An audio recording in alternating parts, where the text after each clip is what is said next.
Hey everyone, Steven here from Adolescence, and welcome back to another fragrance review. Thank you so much for watching. And today we're going to be taking a look at a fragrance by Versace, and the fragrance is called The Dreamer. So here's the bottle. This one was released in 1996, and the perfumer for this one is Jean-Pierre Berthouart. Now, Jean-Pierre Berthouart has also done Burberry Touch, and the two fragrances do bear some similarities. I think they're both kind of powdery, namely in this one because it contains a note of iris. Now, there have not been any flankers released of this fragrance, and I also want to mention that this is classified as an aromatic fougere. Now, it's classified as an aromatic fougere because it contains the note of lavender, as well as some other herbs and spices, namely tarragon. Now, there have not been any flankers released of this fragrance, and I also want to mention that this is one of the last Versace fragrances that was released under the creative direction of Gianni Versace. Now, if what I'm given to understand is correct from what I've read online, this fragrance has been reformulated, so I just want to let you guys know that the bottle you see here was purchased by me in 2014. So next up, let's take a look at the presentation. Now, I do want to mention that because of the reformulation and that they have changed packages, your package may look different than mine, but that's not to say that mine is fake or yours is fake. It's just that they did change the package along the line. So here we have the box for the 2014 version that I own. There's another one that has kind of like a shooting star motif in the background. This has more of like a sprinkled starry night.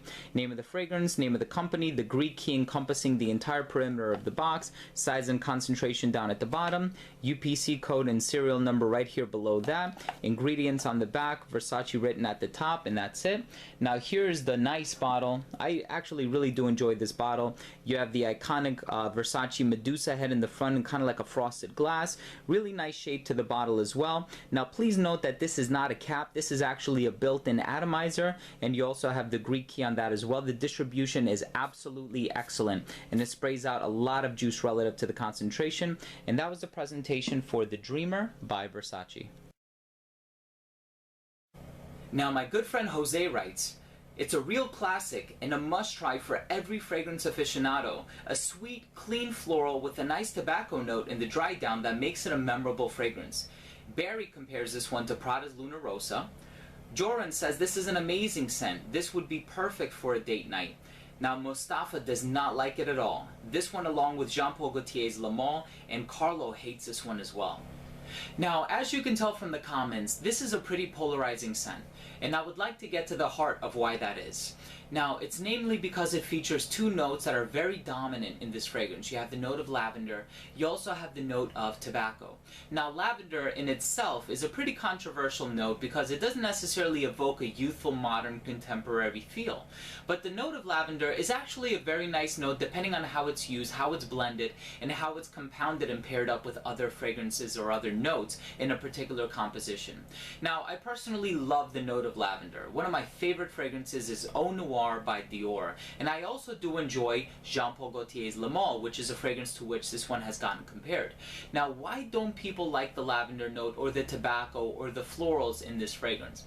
Well, when you smell it right off the bat, some people have said that it comes across to them a little bit synthetic.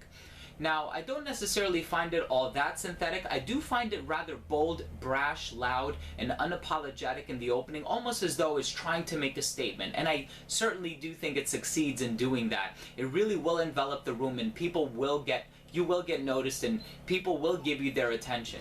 Now, I think that as far as the lavender note in this fragrance goes, it actually comes across smelling rather manufactured. Now, I'm using that term to be euphemistic. I think that when you've smelled lavender essential oil and then you go back to this, or when you've smelled the lavender plant and then you go back to this fragrance, it doesn't smell very similar. And I think as far as the tobacco note goes, you have, or in my experience, I've discovered two varieties of tobacco. You have the damp, rich, moist, pipe tobacco, sometimes cherry sweetened kind of a tobacco that you get in fragrances like Tobacco Vanille by Tom Ford, Tabac Rouge by Fedon, even pipe tobacco by Demeter. And then you also have the dry, leafy, herbal, earthy kind of a tobacco that smells as though it's recently been harvested from a tobacco plantation. Those are fragrances like Tabarone by Creed and The Dreamer by Versace. Now, if you are expecting the former kind of tobacco, you're not necessarily going to like this fragrance. And if you smelled really natural fougere lavenders, you're not necessarily going to like this fragrance. So I do like what they did with this fragrance is that they took two unconventional or two not so praised varieties of each individual ingredient and they put them together to kind of produce this scent. And I think that overall I have a lot of respect for this scent, and while it's not necessarily one of my favorites, I like it because it's not a redundant fragrance in my collection. Now this one has gotten compared to Jean Paul Gaultier's Le Male, and I can certainly see the comparisons, but again, the notes being utilized are of a different variety. So if you like Jean Paul Gaultier's Le Male, do not dismiss this one. Try it out before you think you're going to automatically love it. And if you hate Jean Paul Gaultier's Le Male, do not dismiss this one. Try it out because you might actually really, really like it.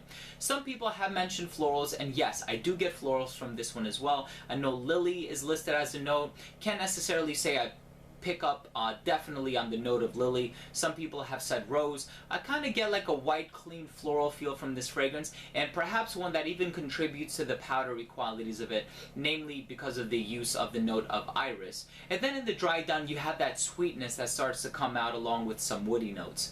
Now the sweetness might be because of the tonka bean or the coumarin, which is the chemical compound found in tonka bean. Could also be because of vanilla or this amber accord that's put together by the perfumer. And some people do praise this scent for its sweetness. They actually really like the dry down when it starts to get sweet. But my whole thing is, why put on a fragrance and wait 3 hours for it to get sweet when you can just wear another fragrance and have it be sweet from the initial application? So I think that in terms of the occasions and in terms of the reasons why someone might want to wear this scent, I think it's a good scent. If you're looking for something to wear casual that comes across clean with a bit of a personality that's not entirely one-dimensional, there are several layers to it, I think this is a good fragrance. And if you're looking for something to wear on a shirt and tie basis, you know, semi-formal, I think this is also a very good fragrance to wear. I think if you're looking for something that's really going to turn heads, something that's really going to impress people, you may want to reach for something a little bit different.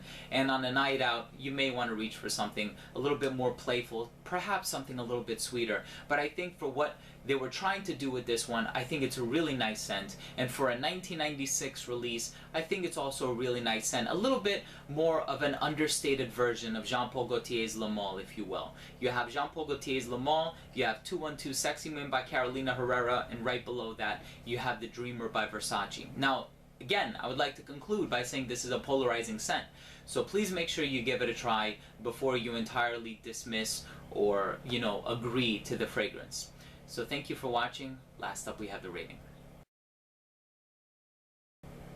First up, we have uniqueness and overall smell, and Versace's The Dreamer gets a 7 out of 10. Now, while this may not be one of my favorite fragrances, I appreciate what it does in that it uses unconventional varieties of these two notes to put together a fragrance that's not entirely redundant, and I think it's a good addition to the fragrance catalog. As far as longevity goes, this is also a 7 out of 10. I get 7 to 10 hours on my skin, but I do have dry skin. And as far as projection goes, I give this one a 6 out of 10. Now, this projects very, very well in the first couple hours of application, and then it does start to sit a little bit closer to the skin. It's not as perceptible, but it does really well upon initial application. As far as versatility goes, I gave this one a 7 out of 10. I think anyone of any age could wear this. I do think this is a little bit better suited for a man. I think that this would work better in casual and semi-formal scenarios, and I think it would work best in the hotter weather.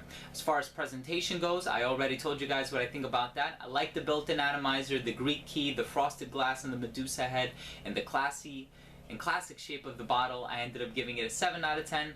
And overall, I'm going to have to give The Dreamer by Versace a 7 out of 10. I think that this is a solid scent. It's a good addition to the catalog. It is polarizing, but most things in life are. So please make sure you check this one out. It's a definite try. So there you have it. That was my review of The Dreamer by Versace. If you, owner, have tried this scent, please let me know what you think by leaving a comment down below. Also, please don't forget to rate and subscribe for future videos. So again, everyone, thank you very much for watching. This has been Steven with another fragrance review from Radolescence. We'll see you soon.